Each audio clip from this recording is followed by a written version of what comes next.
Hey you guys, let's make some sauerkraut. But I'm not talking about the sauerkraut that I've been making for years. I'm talking about making sauerkraut like you're finding in your gourmet grocery stores. First of all, we're taking it next level. We're making it organic. And we are cutting the costs dramatically. But this sauerkraut is called crunch kraut because sauerkraut, it was originally made to preserve the harvest. Nowadays, no, not so much.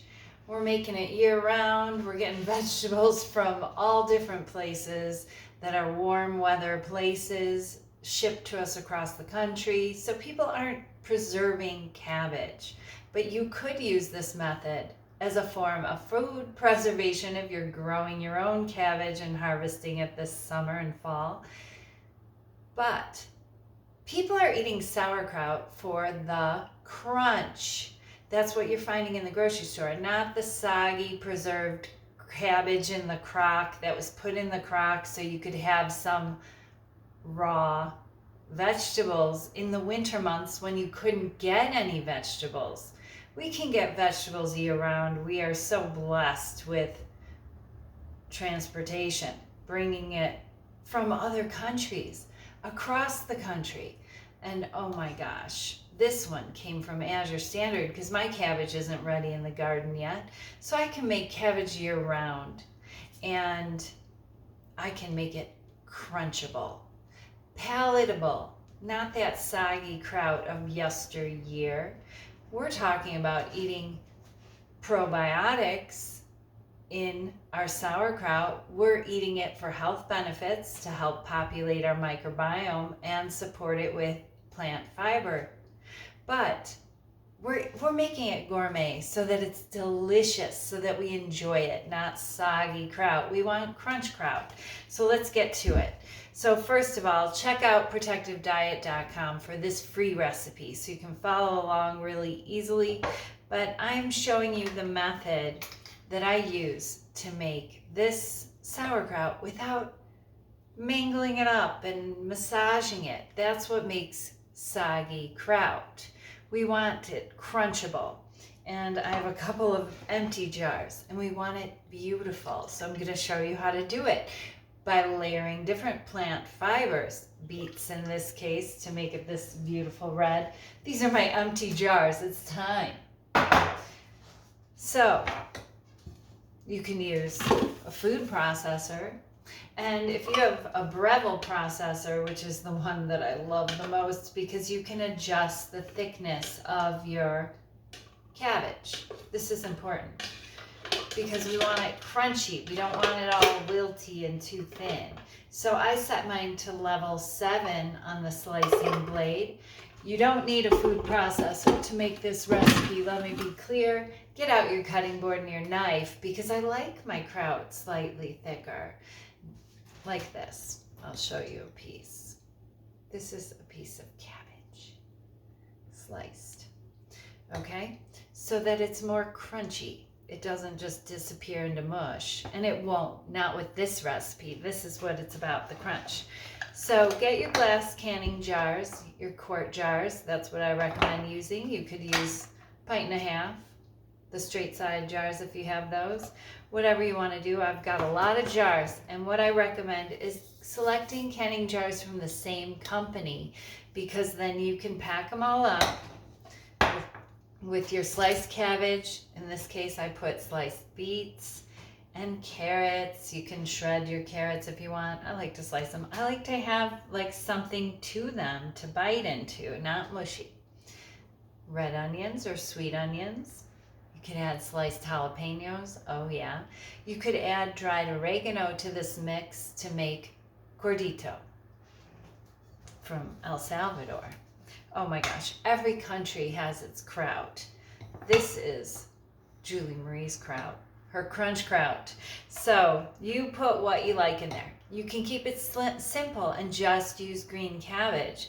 But I'm going to show you how easy this is to put together. Even easier than my original sauerkraut, which I demonstrated throughout the years in PD Ed, Protective Diet Education. And I did a sauerkraut demonstration here in the Next Valley south of me in Diamond Valley, and I'm known as the sauerkraut lady. I thought that was hysterical when I ran into someone at a yard sale in Diamond Valley, and they said, "Oh, look, Mom, it's the sauerkraut lady." And they had my sauerkraut in their fridge because I did a demonstration one summer out there in the park.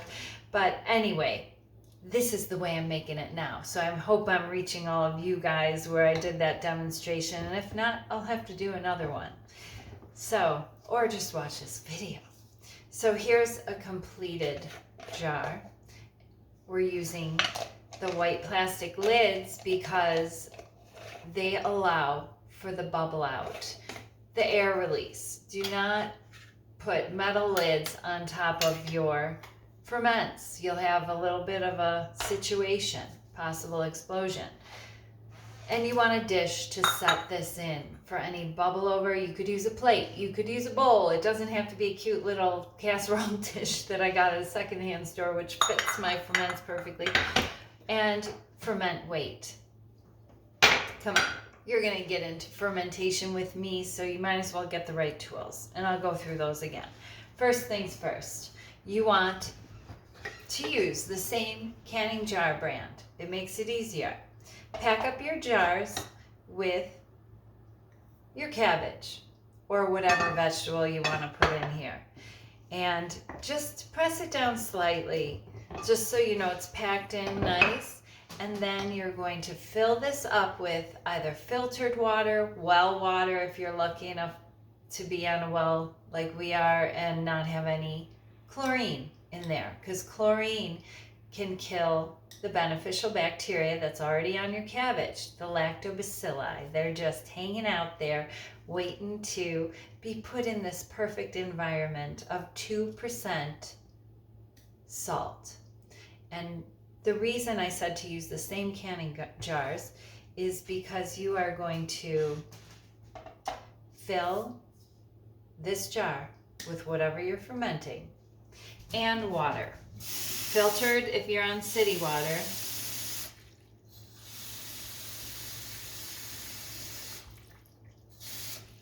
And the next thing you're going to do is make sure that, I'm just using this tamper to make sure that there's no air bubbles and that this is the right amount of water with my ferment weight. That's too much water. So I'm going to take this over the sink, press it down, and it'll be level with water here. Drip, drip. Let me show you now. So when I put the lid on, it's going to come up. You could take a little out. Your goal here is that the water comes to about here so that there's no cabbage bits sticking up, right? I just want to get that water amount perfect now because I am measuring how much cabbage or vegetables, you could do any vegetable this way, is in here with the water amount. And then I'm taking my empty jar of the same brand because it's the same weight, and I'm tearing it out at 0. Now I'm putting this on here, and what it's giving me is the vegetables and the water's weight. And we're going to make a 2% brine of the vegetable and water weight, which is 792 grams. And then I'm going to use the modern convenience and say, what is 2% of 792? You could do this. 2% times 792 is 15.84. That means I'm going to do, I'm rounding up 16 grams of salt to this, but I'm not adding it directly in here because I'm making a saltwater brine. So what I'm doing is putting my jar on my scale. It's still teared out, and I'm adding 16 grams of mineral-rich salt.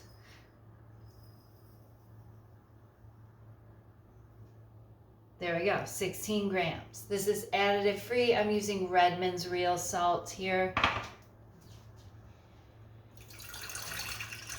I'm in Utah, so I might as well use Redmond's, right? So then I add my water that I measured the perfect amount. Oh, I'm off the camera here, sorry guys. So that I can then put a metal lid and metal ring on here, because this, if I use this, it would leak all over. All I'm doing is making my perfect 2% brine for this amount of vegetables. In this case, cabbage, carrots, onions, and beets. The beets are probably about, it's 1 beet I had to all these jars. I had to 2 heads of cabbage. So, and I had 2 carrots, so it's less beets. Obviously the beets are just in there to add color and polyphenols. So now my salt is dissolved and I'm adding it back in. It's already getting a pink color because the water was sitting in there with this few slices of beets per jar. And in the bottom of this jar, you're gonna see this dark pink color because I used Redmond's real salt. That's the minerals in the salt. If there's still a little bit left in the jar, don't worry about that because we rounded up, so it's perfect. Next thing I'm going to do is just tamp this down a little bit. I'm not pressing hard. I'm not getting all muscles on it. I'm just making sure there's no air bubbles. You'll see the air bubbles come up. Then I'm putting this back into my jar to keep this clean because I'm gonna do the next one. I wipe down my counters with vinegar and everything. I keep everything nice and clean when I'm doing this project. I always run my jars and my ferment weights and make sure those plastic lids are clean. We use this to cover up our salad dressings and our yogurt. Just run everything through the dishwasher first. It could be in your cabinet afterward. With fermentation, you don't need it to be sanitary like with canning, but you want it to be clean. You don't want any residual stuff on the caps. Scrub those off with a little brush before you put them in the dishwasher. If you don't have a dishwasher, you could always put all of your parts to this in a basin and run some hot water over it, boiling water from a tea kettle, if you want to be really, really sure that you're gonna have an excellent ferment. So hopefully you can see this now. See how when I press this up, the lid is going to press this ferment weight down and bring the water brine up to about here so that there's a little room, because this is going to expand. The lactobacilli that's in here, that's naturally on the cabbage leaves, on the carrots, on the onion, it's naturally on all of our fruits and vegetables. They are going to ferment and digest sugars in this cabbage and the onions and the carrots, and they will produce lactic acid, which is that vinegar tang you get in your sauerkraut. But because we didn't massage the heck out of the cabbage and break down the cells inside these veggies, you're gonna have crunchy kraut. I promise. You're gonna love it. It's gonna be like, I thought about, what should I call this? Crunch kraut, fresh kraut. It's just so good. And in 3 days, you could give it a taste. This is gonna be populated with lactic acid. When you open it in 3 days, you are going to smell a tang starting to develop. If your house is warmer than mine, mine's about 72-ish. It gets warmer mid-summer, but we're just starting to warm up. And if your house is warmer than mine, it'll be faster than mine. But we want to go at least 3 days. But I ferment this sauerkraut for 5 days, sometimes a week in the winter. And then I put it into the fridge, and never taste a fermentation warm. Always give it 24 hours in the fridge to chill down, because then it's gonna be delicious. And whenever you open up a jar of sauerkraut to give to your friends or family to try for the first time, open it in the kitchen. Don't open it tableside. It might knock them out and then they won't be willing to taste it. Just another tip there. to getting your friends and your family into eating fermented food with you for gut health, for overall wellness, for enjoyment now because it's crunch kraut. So anyway, I put the lid on there and then put it onto some type of little tray and store your, mark your fermentation always. Just like I did on this one, I took out my Sharpie and I wrote Saturday on here. And then I know when to check it. I will not let this ferment over a week. It's not necessary. I usually go 5 days and I love it.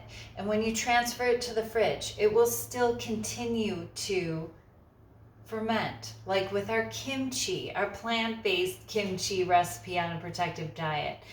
It is the Korean people in their culture, they're fermenting Napa cabbage and their lovely Asian pears, and they are doing it in a style to preserve the cabbage. So they do a 24-hour ferment out on the counter, and then it goes into the fridge to ferment slowly. And they even eat it on the day that they mix up a batch, because they're doing it to preserve the cabbage, not to make probiotics that we're so obsessed with gut health. Don't be obsessed with this. Enjoy this and make it to taste delicious. And you're going to get all the probiotics you need in this. And also check out my fermented soybean yogurt. Oh my gosh, it doesn't get any more glorious and easy to make. I'll link that video in the comments below. And holy cow, if you cut me, I bleed yogurt, as one of my students, Angela, said. We love our yogurt on a protective diet. I call yogurt life. Take care. I'll prepare these. I'm going to go through one more just to make sure that you're getting this. So 0 grams. Empty jar. 0 grams. Jar with the cabbage and the water.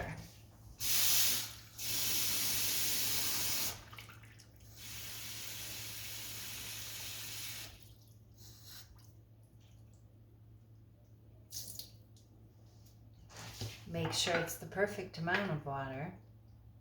If you have to pour a little off after you make your brine, no worries. It's no big deal.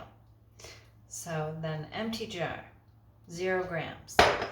Jar with all the fermented vegetables, or all the vegetables you plan to ferment, and your water added. We're at 803. Then we multiply to get a 2% water brine. 803 times 2%. 803 times 2% is 16.06. So we're going with 16 grams of salt. This is tarred out, so 0. And what did she say? 16 grams? I forgot already. I gotta go back. 803. 803 times 2%. 803 times 2% is 16 grams. My mineral-rich salt, additive-free. Those additives inhibit micropopulation. So we don't want to ever inhibit micropopulation in our gut eating additives either. We eat an additive-free protective diet. There's great awareness about that in our programming. So here I add the measured water into the salt. Oh, it's such a beautiful pink already. Just from that water sitting in there for a minute. These are going to be the most beautiful jars of sauerkraut. Talk about gift worthy. Oh yeah. And I find that this water brining technique for sauerkraut to make crunch kraut, will have great appeal to people that are not fans of sauerkraut, because they are thinking you're going to give them a gift of mush kraut. No, not on a protective diet. Not this recipe. No way. So here we go. Our saltwater brine, 2%, goes back in on top. Oh my gosh, is this so much easier to make sauerkraut like this? You don't have to give it any muscle, no jamming it in the jar. All we're doing is making sure we don't have any air bubbles. This does not have to be done on the scale. And then our clean ferment weight drops on top. And if it's too full, take it over to the sink and push down on it. Okay. That'll be perfect. And plastic lid on. And we just got through doing microplastics detox, and we got rid of all the contaminants that could be in our kitchen. Don't worry about these lids, because they are not touching your food product. They just make it possible to ferment without any specialty items. You don't need those burping tops. You don't need all that. Trust me. I've been fermenting for years without all of those contraptions, and I have used them to see if there was a difference. No, just more to kick around my kitchen. So let's make things simpler, easier, more enjoyable, and most of all, crunchy. Take care and make some kraut. And don't forget to put this on a plate, in a bowl, or on a tray, and keep it out of direct sunlight. I have a shelf over here in my kitchen that I use for when I remodel my kitchen. I'm so into fermentation that I made 2 fermentation shelves that would be out of the sunlight, because I put a big window in my kitchen.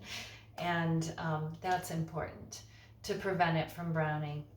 And oh my gosh, if you don't get the vibe from me that I love fermented foods, that I love preparing them, that I love teaching them, check out some more of my videos. Take care and best of health.